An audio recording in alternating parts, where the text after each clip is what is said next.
En esta sección desarrollaremos algunas expresiones analíticas para transferencia de masa unidireccional sin reacción química en estado permanente. Estas expresiones las habíamos desarrollado cuando conversamos de las condiciones de frontera, pero ahora desarrollaremos en detalle estas expresiones y desarrollaremos algunas expresiones derivadas de estas mismas. Para lo cual tomaremos un ejemplo clásico que permite cuantificar la transferencia de masa unidireccional en estado permanente sin reacción química. Los montajes experimentales para esta situación son la celda de Arnold o el tubo Stefan. ¿En qué consiste este montaje experimental? En un tubo con el líquido puro A. Este líquido puro A tiene un nivel para el tubo Stefano o la celda de Arnold. Y tiene una cierta altura que determina la trayectoria de difusión entre Z2 y Z1. Dado el líquido puro A, en la interfase líquido puro A gas B, yo voy a tener por condiciones de frontera que el líquido puro A va a saturar una delgada capa de gas B con el líquido puro A, ¿cierto? A través de la presión de vapor del líquido puro A en el gas B. Y esto nos permite determinar la fracción molar de A en el líquido puro B en la interfase 1, ¿no es cierto? Que va a ser igual a la presión de vapor partido la presión total de nuestro sistema. Al final del tubo de Stefan vamos a tener una concentración I2 a la altura Z2 de nuestro sistema.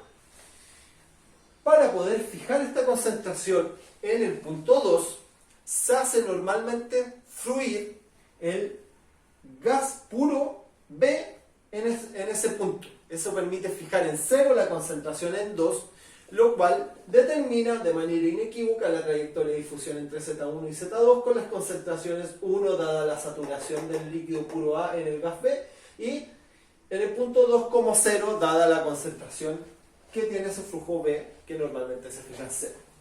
Dado eso, tenemos que fijar algunas cosas, ¿no es cierto? En este caso, ¿qué pasa con la concentración del líquido B? ¿Qué pasa con los flux de B en este caso? Para poder fijar esa concentración del gas B en nuestro sistema y ver cómo difunde, podemos decir dos cosas. Dado el sistema y para poder desarrollar alguna expresión analítica, podemos decir que el líquido puro A se encuentra saturado del gas B. O por el contrario, podemos decir que el líquido puro A ya no está tan puro, sino que está saturado con el gas B. En cualquiera de los dos casos, podemos decir que el flux dentro de nuestro sistema, dentro de nuestra celda de Arnold, va a ser igual a 0. ¿Y eso por qué es relevante? Porque nosotros tenemos una ecuación que nos relaciona el flujo de coordenadas estacionarias del líquido puro A con su componente difusivo más un componente convectivo, ¿ya? Por lo tanto, es interesante saber que el flux del gas B es igual a 0 porque nos permite simplificar esta ecuación. Para poder trabajar ahora con estas consideraciones, vamos a tomar la ecuación de continuidad en coordenadas cartesianas y vamos a aplicarle las condiciones de nuestro problema. La primera condición es la condición de estado permanente, que nos permite decir que el término de acumulación del líquido puro A en nuestro volumen de control, que corresponde a la trayectoria de difusión, eso es súper importante. Nosotros estamos analizando la trayectoria de difusión. Y en la trayectoria de difusión, es decir, donde ocurre la difusión, la acumulación del gas A en ese volumen de control tiene que ser igual a 0, ¿ya? Y esa es la condición de estado permanente. Si por el contrario analizamos la condición de estado permanente del líquido puro A, donde estaba originalmente, vamos a ver que el líquido puro A va a empezar a bajar su nivel. Y eso significa que tiene una acumulación negativa de masa. Pero desde el punto de vista de la trayectoria de difusión, en la trayectoria de difusión no va a haber cambio de masa si estamos en estado estacionario, ¿ya? Dado que la masa del líquido puro A está desfasada en el volumen de control porque entra y sale a la misma tasa. Por lo tanto, no hay acumulación dentro de él. Dado eso, analizando el volumen de control, que es la trayectoria de difusión en términos de acumulación es igual a cero. Por otro lado, nosotros dijimos que el sistema no tiene reacción química, por lo tanto el término de generación y consumo es igual a cero. Finalmente, tenemos algunas restricciones geométricas para la difusión. ¿Cuáles son esas restricciones geométricas? Si tenemos un tubo, y dado este sistema coordenado que tenemos acá, la difusión no puede ser en X, porque vamos a tener una pared, y no puede ser en Y. ¿Por qué? Porque vamos a tener una pared que limita el movimiento en la dirección Y. Por lo tanto, NAX y NAY tienen que ser igual a 0. Dado eso, dada la ecuación de continuidad, la ecuación de continuidad nos dice que la variación del flujo en coordenadas estacionarias en la dirección Z en función de Z tiene que ser igual a 0. ¿Eso qué quiere decir? Que el flujo es constante en la dirección Z. O sea, si analizo el flujo en este punto o en este punto, tiene que ser igual. Y no cambia en la dirección Z. Por lo tanto, esto es un resultado intermedio súper importante para poder resolver esta ecuación diferencial que tenemos acá. Tomando en cuenta que NAZ es constante y tomando en cuenta que NB es constante, nosotros podemos tomar esta ecuación de acá y la podemos reordenar. Si la reordenamos, podemos ver si consideramos C y DAB como constantes. Esta es una ecuación de primer orden de variables separables, por lo tanto separamos las variables, dz lo tiramos hacia el lado izquierdo. Esto nos permite formar un integral entre Z1 y Z2, que son la trayectoria de difusión de nuestro líquido A. Y dado que NA es constante en función de Z, lo podemos sacar afuera del integral. De la misma manera, CDAB lo sacamos fuera del integral, 1 menos IA pasa dividiendo, y formamos esta integral de acá, que se forma entre 1 y 2, que son las concentraciones en la interfase y al final de la trayectoria de difusión. Por lo tanto, tenemos totalmente definida la trayectoria de difusión entre Z1 y Z2 con las concentraciones I1 y I2. Recordemos que la concentración I1 y A1, ¿no es cierto?, es la presión de vapor de A en B en la interfase a la temperatura de trabajo partido por la presión total, y A2, fracción molar de A en el líquido B en un punto 2, que normalmente se fija como 0, dado que se tiene una corriente de gas puro B en la parte de arriba de nuestro tubo Stefan. Dado eso, nosotros integramos esta ecuación y lo que conseguimos es esta expresión de acá. ¿Ya? Recordando que el flux es mol partido por área por tiempo. Por lo tanto, si necesitamos saber la cantidad de moles que deja en función del tiempo, necesitamos saber las dimensiones o el área transversal del tubo Stefan para saber la cantidad de moles o el flujo molar que abandona nuestra celda de Arnold o tubo de Stefan. En esta sección explicaré cómo cambia el perfil de concentraciones a lo largo del tubo de Stefan. Para poder deducir el perfil de concentraciones, conviene tomar la ecuación que nos relaciona el flujo en coordenadas estacionarias en función del gradiente de concentración que dedujimos en la sección anterior. Y tomando el resultado de la ecuación de continuidad, nosotros podemos reemplazar el flux en esta expresión, obteniendo esta expresión que tenemos acá.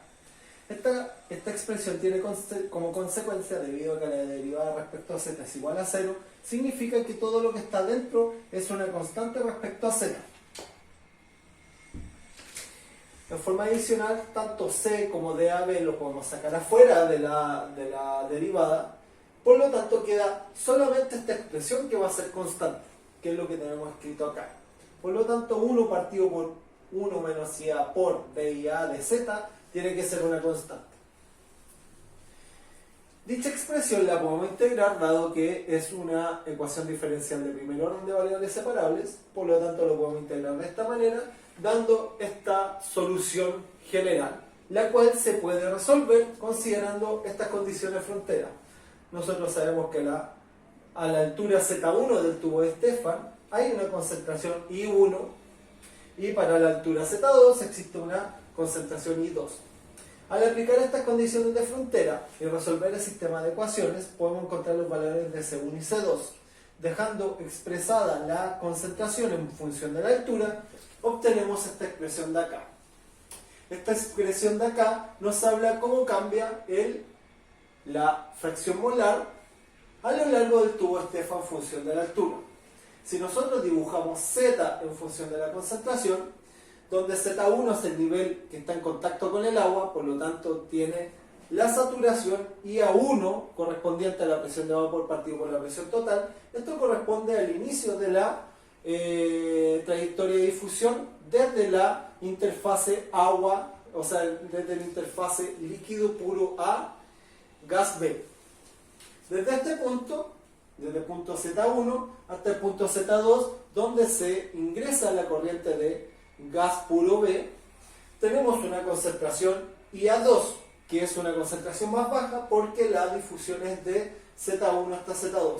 Si nosotros vemos cómo cambia la concentración, dado este perfil de concentraciones que se muestra acá, vemos que este forma una exponencial y es 1 menos la exponencial. Por lo tanto, la curva tiene la forma que se muestra en la figura.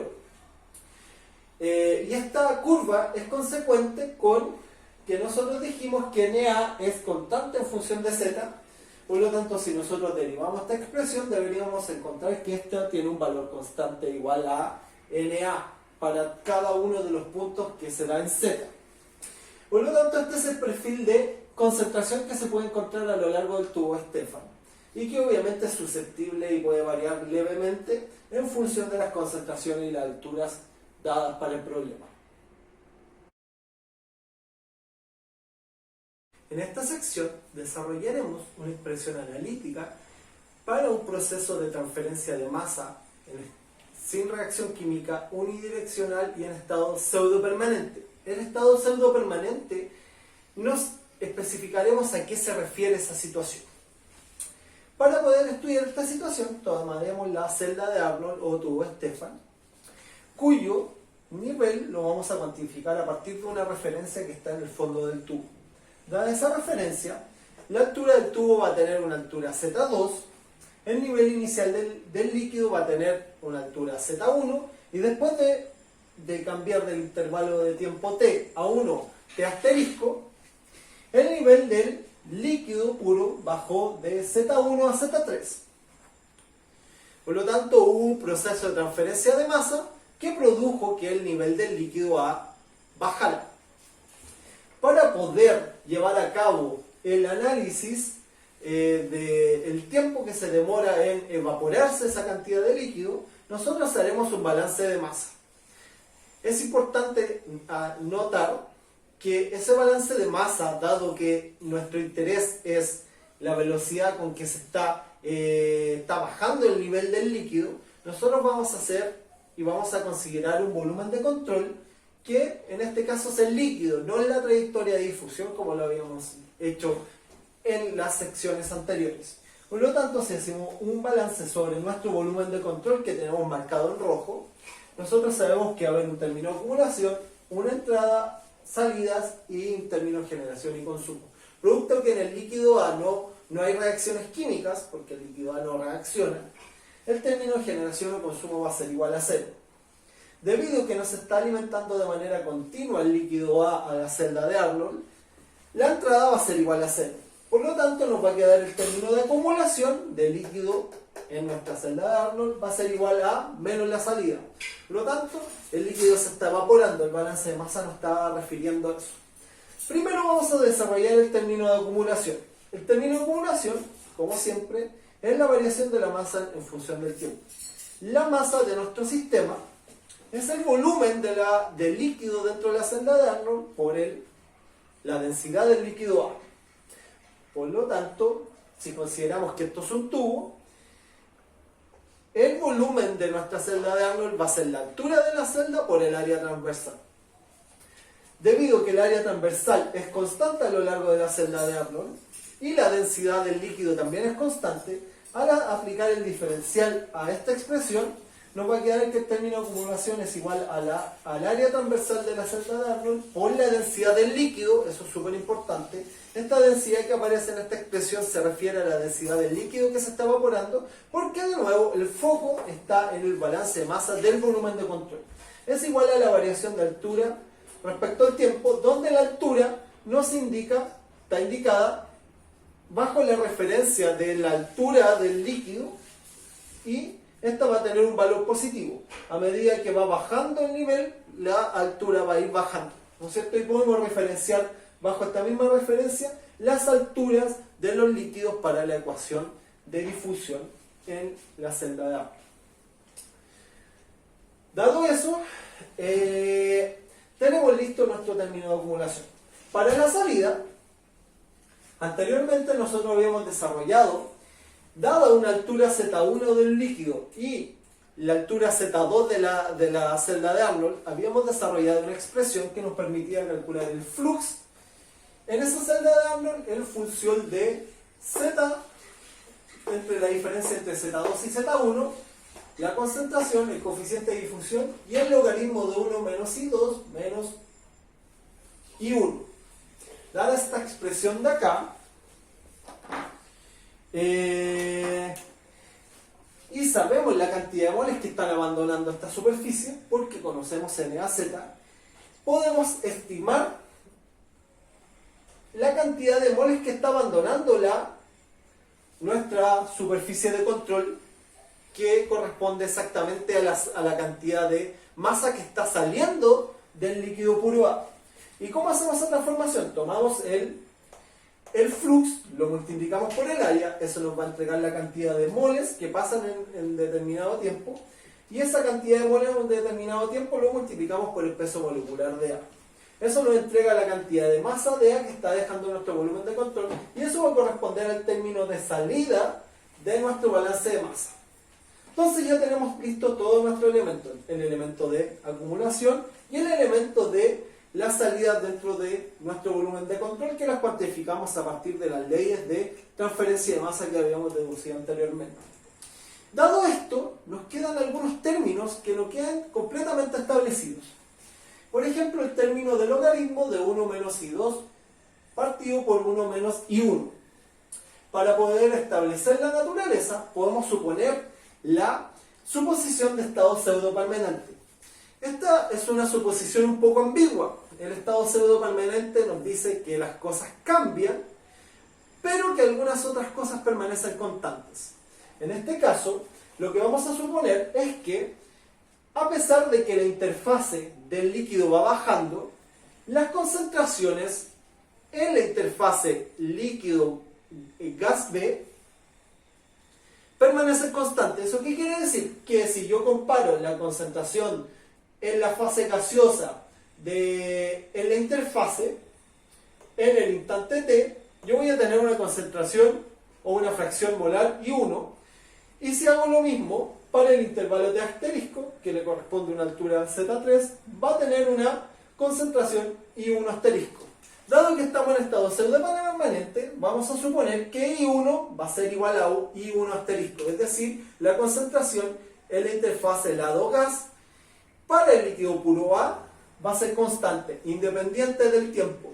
Eso que nos permite decir que el término de logaritmo de 1 menos I2 partido por 1 menos I1 es constante. Dado eso, teniendo en cuenta esta consideración y considerando que tanto Z1 como Z3 lo podemos describir a partir de la altura de nuestra interfase de líquido, reemplazamos eso en nuestra función que nos da el flux de el líquido A hacia el gas B por el proceso de evaporación. ¿Qué es esta expresión que tenemos escrita acá? Reemplazando los términos de acumulación y el término de salida, considerando este flux, obtenemos esta expresión de acá. Esta expresión de acá le podemos simplificar las áreas, dado que aparecen en el término de acumulación y en el término de salida, y el área de la celda de Arnold es constante, por lo tanto lo podemos simplificar de nuestra expresión. Luego, fíjense que el flux nos queda en función de h, donde h es la altura de nuestro líquido. Por lo tanto, nosotros tenemos que integrar esta expresión entre Z1, que es la altura inicial de la celda de Arnold, respecto a la altura del líquido, y Z3, que es la altura del líquido en el intervalo, en el tiempo t asterisco. Si nosotros integramos esta parte de acá, de esta integral, nos va a dar esta expresión de acá, la cual la podemos simplificar y reemplazar acá. Y nos entrega la variación en el tiempo de la altura en función del proceso de evaporación, ¿no es cierto? Podemos determinar cuánto tiempo se demora en bajar la altura desde la altura Z3 hasta la altura Z1, dada la ubicación o la altura del tubo Stefan Z2. Por lo tanto, Z2 en esta ecuación representa la altura de la celda de Arnold respecto a una referencia fijada en el líquido.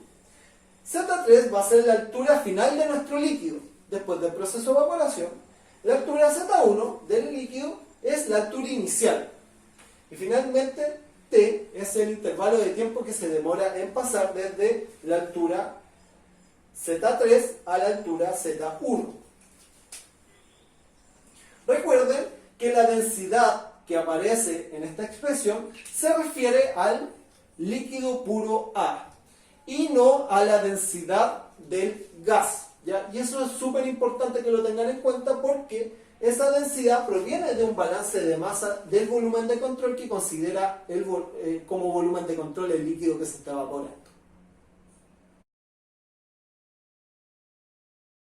En esta sección desarrollaremos ecuaciones analíticas para un proceso de transferencia de masa en estado estacionario con reacción química heterogénea.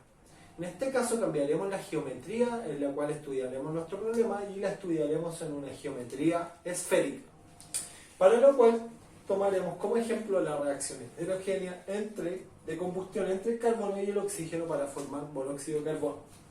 Para eso consideremos una partícula esférica de carbón de diámetro 2 veces su radio 0 y el oxígeno va a difundir desde un punto muy alejado de la esfera de carbón hacia la superficie, va a reaccionar y va a producir el monóxido de carbono. Para partir y ver qué consideraciones tenemos que tener especiales para esta geometría, que es geometría esférica, tomaremos la ecuación de continuidad de coordenadas esféricas y le aplicaremos las condiciones especiales dada la reacción que estamos considerando en estado estacionario y unidireccional. Primero que todo, la condición de estado estacionario nos dice que dCA dt va a ser igual a 0. Entonces este término lo despreciamos dado que estamos en estado estacionario. De forma adicional, debido a la geometría que tiene el sistema, para tener una difusión unidireccional tenemos que tener solo difusión en la dirección R, hacia afuera o hacia adentro de la partícula de carbono. Por lo tanto, los términos asociados al ángulo θ y el ángulo φ tienen que ser despreciables. Por lo tanto, este miembro de acá y este miembro de acá también va a ser igual a 0. Y por último, como estamos hablando de una reacción química heterogénea, es decir, que va a suceder solamente en la superficie del carbón, el término de generación y consumo dentro de la trayectoria de difusión va a ser igual a 0. Eso es súper importante. Cuando tenemos una reacción heterogénea, la reacción sucede en la superficie y no en la trayectoria de difusión, que sí tendría una consecuencia sobre este término de nuestra ecuación de continuidad para la especie A. De esta manera, aplicando todo esto, a la conclusión que llegamos que este término de acá tiene que ser igual a 0. ¿Y eso qué consecuencia tiene? Que el término que se está derivando tiene que ser constante a lo largo de nuestra trayectoria de difusión. Entonces, para un radio dado, lo que tenemos es que la multiplicación del radio cuadrado por el flux en ese radio tiene que ser constante. Obviamente esta expresión de acá no tiene un significado físico, pero sí otra cantidad que podemos definir. Entonces, de esta manera vamos a definir 4pi por radio cuadrado por el flux de oxígeno en ese radio como el caudal molar de oxígeno consumido en este caso, dado que el oxígeno se consume en el proceso de combustión. Fíjense que esta cantidad también va a ser constante porque simplemente yo multiplico por 4 y también nos va a entregar una constante. Por lo tanto, el caudal molar en función del radio siempre va a ser una constante. ¿Eso qué quiere decir? Que si yo comparo el flux molar a un radio menor, ese flux molar tiene que ser más grande porque el área de la esfera que encierra esa superficie es menor. Por lo tanto, para compensar esa disminución de superficie, tiene que haber un flux mayor. A medida que va aumentando el área, también va bajando el flux. ¿Por qué? Porque ambas multiplicaciones, el área de la esfera por el flux, tiene que dar constante. Entonces, cuando tenemos área más grande, vamos a ver un flux más pequeño, y áreas más pequeñas vamos a tener un flux más grande. Eso es lo que nos está diciendo la ecuación de continuidad de masa para nuestro problema. Por lo tanto, tomando y definiendo el caudal molar de oxígeno dentro de nuestro sistema, vamos a tomar la ecuación que nos relacionaba coordenadas fijas con el componente convectivo más el componente difusivo. Dado que tenemos la estequiometría de nuestra reacción química, nosotros hacemos una relación entre los flujos molares. En este caso tomamos los coeficientes estequiométricos y dividimos los flujos molares por esos coeficientes estequiométricos. Por lo tanto, lo que nos dice esta correlación de flujos molares, que si yo produzco un mol de oxígeno, o sea, si consumo un mol de oxígeno, lo que voy a producir son 2 moles de CO2. Por lo tanto, esta relación de flujos molares está consecuente. De esta manera, la cantidad de moles de CO2, o sea, de monóxido de carbono, es igual a 2 veces la cantidad de oxígeno consumido. Si se da estrictamente esta reacción química de acá. Si nosotros reemplazamos esta relación de flujos molares en nuestra expresión anterior, vamos a obtener esto que tenemos acá y podemos restar los flujos molares y reordenar la ecuación, lo que nos va a producir esta expresión de acá. Dado que habíamos definido que el caudal molar en cualquier superficie de control dentro de nuestro sistema es constante, nosotros multiplicamos por 4pi por r cuadrado para que aparezca nuestro término de caudal molar. De esta manera, multiplicando ambos miembros de esta ecuación, obtenemos lo siguiente: 4pi por r cuadrado por el flux molar por 1 más I2 es igual a menos 4pi por r cuadrado por c, coeficiente de difusión del oxígeno, por el gradiente de concentración en función del radio. De esta manera nos aparece el miembro que nosotros sabemos que es constante, que es el caudal molar. Por lo tanto, 4pi por r cuadrado por el flux va a ser nuestro caudal molar de oxígeno consumido. De esta manera podemos integrar esta ecuación sacando el flux molar y reordenándola, obteniendo esta expresión de acá.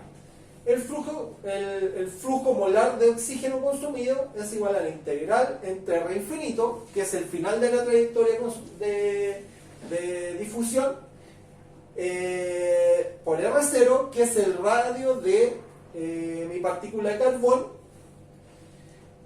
por dr a dr cuadrado menos 4pi c de O2 por esta integral de IO2 dividido 1 más IO2 entre la concentración que se da en la superficie de la partícula de carbón y la superficie y la concentración en el seno de nuestra mezcla gaseosa. De esta manera obtenemos esta expresión de acá, si integramos esta ecuación de acá. Si suponemos que la trayectoria de difusión es muy grande, es decir, el radio infinito es muy grande,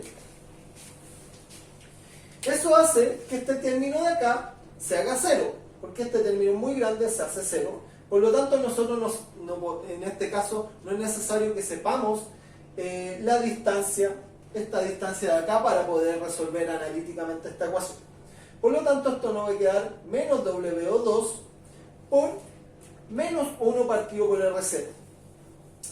De esta manera, nosotros podemos reordenar esta ecuación tomando en consideración algún caso especial. En este caso, podemos suponer que la concentración de oxígeno en el aire que está produciendo la reacción química es de un 21%, que corresponde a la concentración más o menos estándar que uno puede encontrar de oxígeno en el aire. Por otro lado, que aquí viene el apellido de heterogéneo, y esto es súper importante, nosotros vamos a suponer que la reacción, que la concentración de oxígeno en la superficie de carbón es cero. Eso quiere decir que la reacción heterogénea es espontánea. ¿Ya? Y eso pasa cuando es muy rápida la reacción y todo el oxígeno al tocar la superficie de carbón reacciona instantáneamente. De esta manera, la ecuación nos queda, el flujo molar de oxígeno va a ser igual a menos 4pi por R0 por la concentración gaseosa de nuestra solución gaseosa por el coeficiente de difusión por el logaritmo de 1,21. Tenemos algunos casos especiales respecto a las reacciones heterogéneas. Por ejemplo, si la reacción con la partícula de carbón es muy rápida, o sea, el oxígeno reacciona instantáneamente con la partícula de carbón, se dice que la reacción está controlada por la difusión a través de la película de aire que rige el sistema. Por el contrario, si la reacción del oxígeno con el carbón es muy lenta, se dice que el proceso está regido por la reacción química, o está controlado por la reacción química. Entonces podemos tener en una reacción heterogénea dos tipos de controles. Un control por reacción química, que se da cuando esta reacción química en la superficie heterogénea es muy lenta, o un control por difusión cuando la reacción química es muy rápida.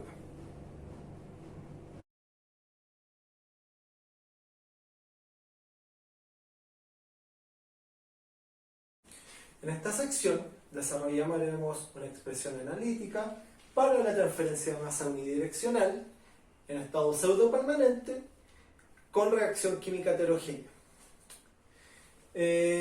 Para eso tomaremos como base el problema anterior, donde el foco estaba en la trayectoria de difusión, y ahora enfocaremos el foco de nuestra discusión en la partícula de carbón y en su disminución de tamaño producto de la reacción química.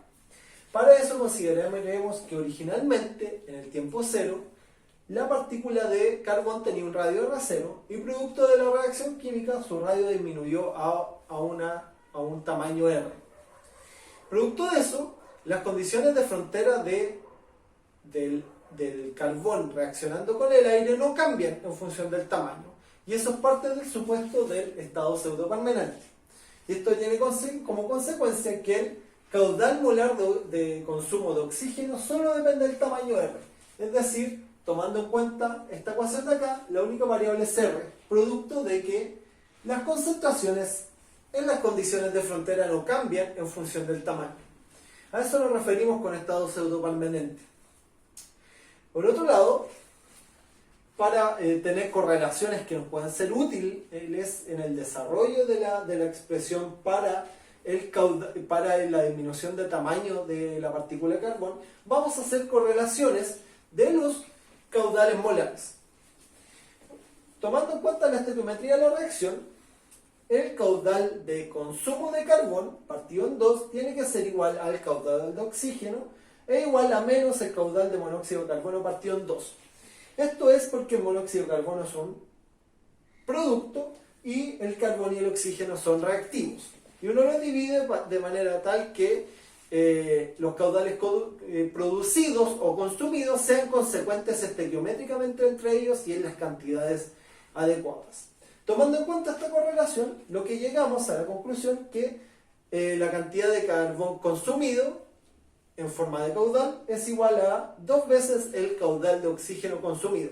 Estos son caudales molares, por lo tanto, por cada mol de oxígeno consumido se consumen 2 moles de carbón.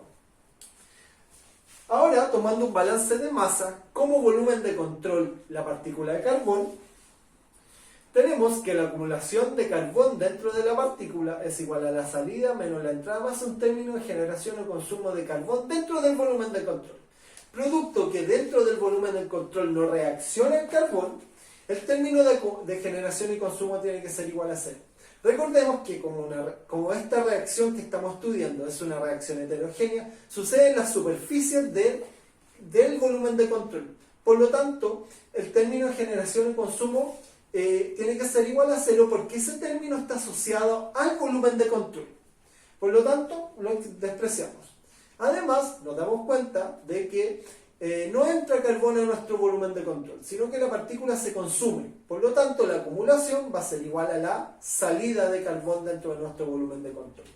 El término de acumulación es la variación de la masa de carbono en función del tiempo. Y la masa es el volumen de la partícula de carbón, 4/3 por pi r cuadrado, por la densidad del carbón. Esto, aplicando la regla de la cadena, lo que conseguimos es que el término de acumulación va a ser 4/3 de pi r cuadrado por la densidad del carbón por dr de t. La salida es el peso molecular del carbón por el caudal molar de salida del carbón.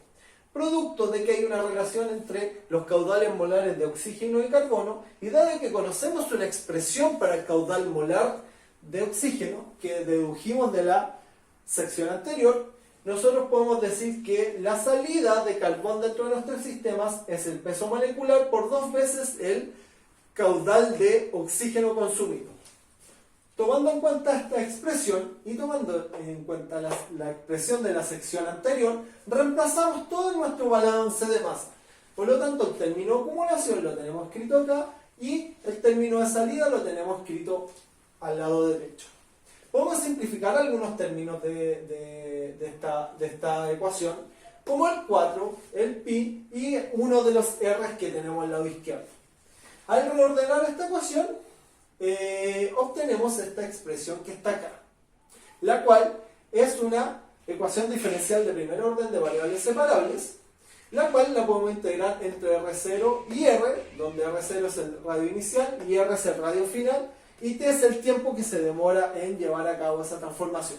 Lo que consigue esta expresión de acá, que nos da cuenta del tiempo necesario para pasar del radio inicial R0 a un radio menor R, producto de la combustión del oxígeno.